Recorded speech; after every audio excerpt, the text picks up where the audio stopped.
तो अपने सामने ये जो क्वेश्चन है ये ज्योग्राफी से है। क्वेश्चन की लैंग्वेज इस तरह से है, वेजिटेशन ऑफ सवाना।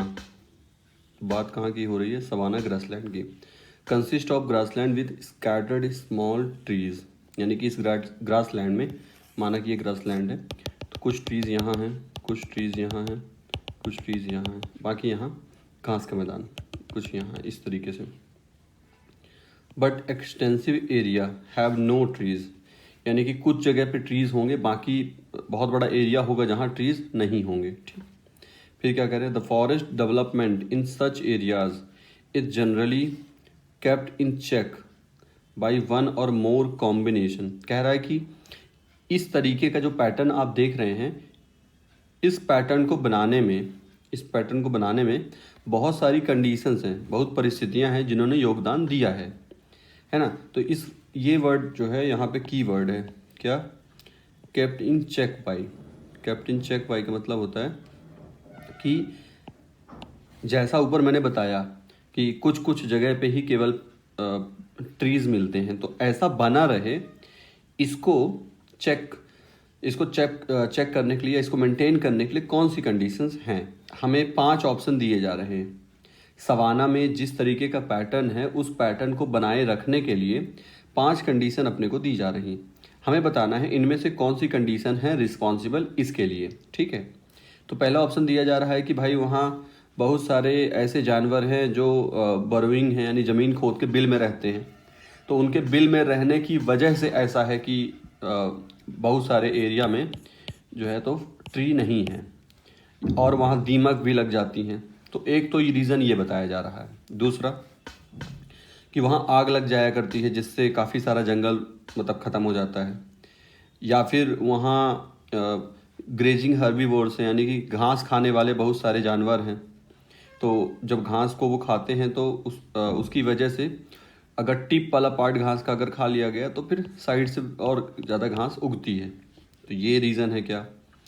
या फिर वहाँ पे सीजनल रेनफॉल होता है, वर्ष भर वर्षा नहीं होती है ना। पूरे साल बारिश अगर होगी तो बहुत ज़्यादा फॉरेस्ट जैसा वहाँ पे होगा, लेकिन वहाँ सीजनल रेनफॉल होता है। और अगला बोला जा रहा है कि यार वहाँ की मिट्टी में ही कुछ ऐसी खास बात है जिसकी वजह से ऐसा होता है कि कुछ जगह पे तो ट्रीज़ आ जाएंगे और कुछ जगह पे ट्रीज़ नहीं आएंगे, बाकी एरिया खाली रह जाएगा। तो ये हमको 5 ऑप्शन दिए जा रहे हैं। तो देखिए इसमें जो ये रीज़न है फर्स्ट वाला कि टर्माइट है और बर्विंग एनिमल्स हैं। देखिए बर्विंग एनिमल्स तो होते ही हैं फॉरेस्ट में, है ना। बिल बनाने वाले जानवर तो होते ही हैं। टर्माइट्स भी हो सकती हैं, है ना। दीमक भी लग सकती है, लेकिन दीमक लगने से और बिल बनाने वाले जानवरों की वजह से ऐसा होना, ये तो कोई इसका कनेक्शन नहीं है ना। ये कोई कनेक्शन वाली बात नहीं हुई। फिर ये बात कि फायर, तो हाँ ये बात है कि यहाँ फायर वाला एक फैक्टर रहता है, जिसकी वजह से काफ़ी सारा एरिया जो है उसमें ग्रास के साथ क्या होता है कि आग लग गई, लेकिन 2-4 महीने बाद बारिश होगी, फिर से घास आ जाएगी। लेकिन जंगल के साथ ऐसा नहीं होता। अगर जंगल जल गया किसी एरिया में घास आग लगने की वजह से, तो फिर वहाँ पे पेड़ आने में काफ़ी टाइम लग जाएगा, लेकिन घास वहाँ पे जल्दी आ जाएगी। तो ये एक फैक्टर है।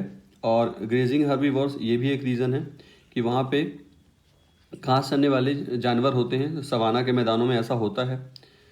फिर सीजनल रेनफॉल, तो ये बात भी सही है कि वहाँ पे इन एरियाज़ में अगर ट्रॉपिकल रेन फॉरेस्ट के साथ तुलना की जाए, कंपैरिजन किया जाए, तो यहाँ पे रेनफॉल सीजनल होता है। इस वजह से भी डेंस फॉरेस्ट जैसी कंडीशन नहीं बन पाती।